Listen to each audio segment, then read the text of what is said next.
पता है, सबको मालूम है। हम और संजीव आया मने भी कर देंगे तो भी आप कमल के फूल पर ही वोट देने का करेंगे, ठीक है ना।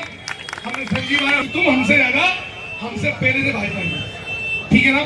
ये गांधी कॉलोनी है जहाँ 60% वोट केवल बीजेपी का निकलता है। पोलिंग 95% होता है और इस बार तो और भी अधिक पराक्रम संजीव आनंद जी का, हमारा मीनाक्षी चौधरी हमारे बीच में है और आप सबका आशीर्वाद है।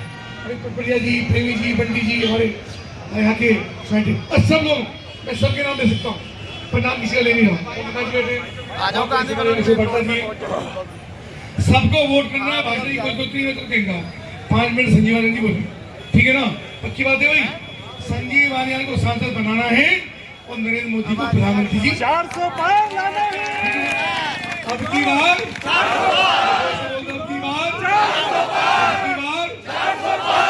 चुनाव बढ़िया चल रहा है। जब चुनाव बढ़िया चले और जीत की तरफ हो तो फिर टेंशन नहीं होती ज्यादा। वैसे भी टेंशन मुझे कम रहे, क्योंकि वो टेंशन आप लोगों को दे दूंगा जो भी थोड़ी बहुत हो। मोदी जी का, योगी जी के बारे में कुछ नहीं कहूंगा, जितना मैं जानूं मेरे से ज्यादा आप जानते हैं। पढ़े मैं उनके सरकार में मंत्री हूँ, लेकिन आप मेरे से ज्यादा उन्हें प्यार भी करते हो, इसमें कहीं कोई दो है। 10 साल जो आपने मुझे सांसद के रूप में काम करने का अवसर दिया, मैं तो अपने बारे में 2 बात कहना चाहता हूँ। ये 10 साल दिल लगा के काम किया जो काम आपने किया। ये 10 साल में छुट्टियां नहीं ली। इस 10 साल में हर बात, हर रोज ही ये जुनून था कि अपने जनपद को और बेहतर कैसे बनाऊं, अपने जिले में और क्या क्या करूं। 10 साल इसी जुनून में कट गए और बहुत से कुछ काम हुए भी हैं अलग से।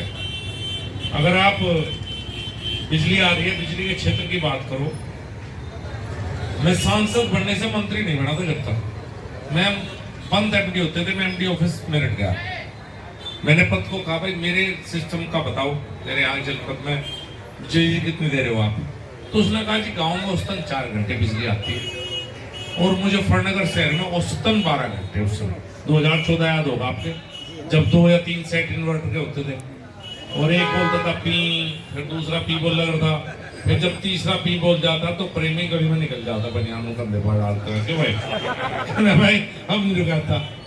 तो मैंने कहा व्यवस्था में सुधार। मैंने यही बात की इंसाफ हो गई थी 2014। उन्होंने कहा, मैंने कहा जी आपने 24 घंटे गुजरात को बिजली दी थी, मुझे पता था गुजरात में 2014 में भी 24 घंटे बिजली थी। उन्होंने कहा हम इस पर काम शुरू करेंगे और काम इस तरह से शुरू करेंगे, समय तो लगेगा, लेकिन मेरे क्षेत्र में 5000 करोड़ रुपए आए सेंट्रल गवर्नमेंट से बिजली की व्यवस्था में सुधार करा। ये तो एक दिन में नहीं, 24 घंटे नहीं। 65 साल में जितने बिजली घर थे ना आपके जिले में, 10 साल में उससे ज्यादा बढ़े।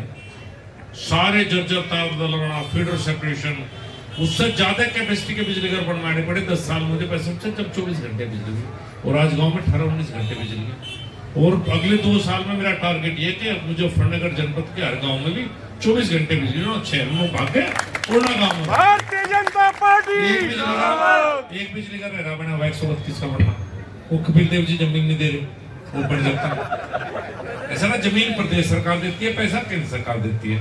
तो जब ये जमीन नहीं दे रहे मैं क्या कहूँ, आप ही ना कहो जमीन दुआ में तुरंत 132 का एक और बढ़ेगा तो ये ट्रिपिंग सारी बंद हो जाएगी। जब बारिश में नहीं रहता भाग गए, बारिश में भागती है बिजली, तो ये सारी बंद हो जाएगी। 132 का शहर में बनना जी, तो इनसे जमीन दुआओ और बनाऊंगा मैं।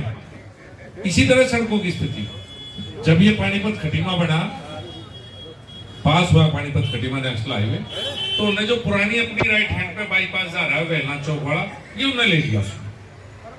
कपिल जी और अशोक कंसल जी ने मुझे कई बार कहा, इन दोनों ने प्रयास किया ये बाईपास बनवाने का, आउटर रिंग रोड पूरी हो जाए। कपिल जी आपके समय में गया था प्रपोजल, नगर पालिका से गया प्रपोजल 800 करोड़ का शायद। फिर अशोक कंसल जी विधायक गए, उन्होंने प्रयास किया कि, लेकिन जब 1500-2000 करोड़ रुपए नहीं मिल पाते प्रदेश से, मेरे दिमाग में आया, मैंने कहा यार ये बाईपास अगर मैं घर से निकल रहा हूँ तो आउटर रिंग रोड पूरी हो जाएगी, 1,500-2,000 करोड़ रुपए बढ़ जाएंगे। मैंने अपना प्रोजेक्ट 2 साल डिले किया पानीपत खटीमा साहब। मैंने प्रोजेक्ट पास हुआ, रुकवाया, दोबारा सर्वे करवाया और किसी दिन भाभी को लेके अमित लॉन्ग ड्राइव पे जाना, जो नया बाईपास बना, पीना बाईपास से शाम के टाइम जाना कहीं भाभी को लेकर, तो आपको लगेगा कि वाकई जैसे इंग्लिश फिल्मों में घूमते हैं, हिंदुस्तान नहीं लगेगा वो, जब वो जिस दिन बाईपास शुरू भी नहीं हुआ था, मैं फोन पे बात कर रहा, मेरा ड्राइवर मुझे वहां ले गया, मैं फोन पे बात करता, ध्यान नहीं, मैंने फोन काटा, मैं बोला यार तू किसी कहाँ ले आया, मुझे कौन सा जगह है? बोला जी मुजफ्फरनगर। बेवकूफ ऐसा वेग रहे मुजफ्फरनगर, कहना जी वो नया बाईपास है जो आपने बनवाया। मैंने कहा गाड़ी रोक ले, देख लेंगे मैं कितना सोना लगा, जहां मुझे कुछ अच्छा लगा आपके लिए ले आ। मैं राजस्थान गया हुआ था, एक सुबह उतरा 6 बजे ट्रेन से, बाहर निकला, रेलवे स्टेशन देखा बड़ा सुंदर, आते ही मीटिंग बुलाई, मुझे रेलवे स्टेशन चाहिए, ये राजस्थान का मॉडल है जो आपके यहाँ। मैंने कहा मेरे आप किला नहीं, किले नुमा रेलवे स्टेशन बनाऊंगा, किला तो मेरे को बनना है।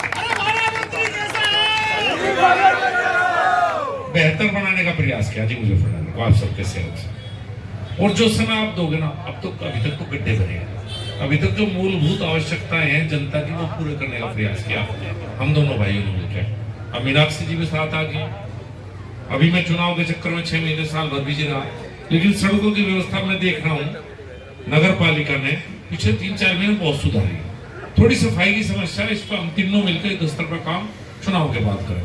शहर को सुंदर बनाना है, किधर से कोई भी आवे। अब एक सड़क है बेलना चौक वाली थी, नहीं चलती थी, हमेशा गड्ढे रहे।